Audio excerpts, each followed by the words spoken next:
Hey my loves, back with another video. This one is super quick. I just want to show you guys my update. It's been like 5 or 6 weeks now. 5 weeks? 6 weeks? Yeah, 6 weeks. Because I did this like in the middle of March. Okay. I'm going to show you my nails. I'll say like a little lifting.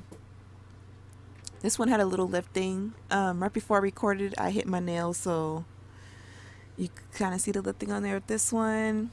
That's been lifted for like 3 days now. As you can see right there, it's lifted quite a bit. So I took these things off. That one is on. It didn't lift at all. Not at all, like one bit.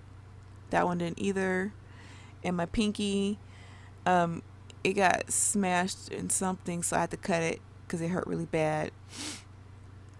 But yeah, other than that, I think they stayed on pretty good. Someone told me don't use the liquid cuticle remover because it has oils in it.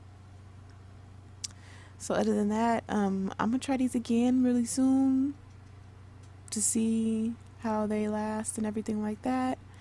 All right, you guys, catch you in my video next time. Bye.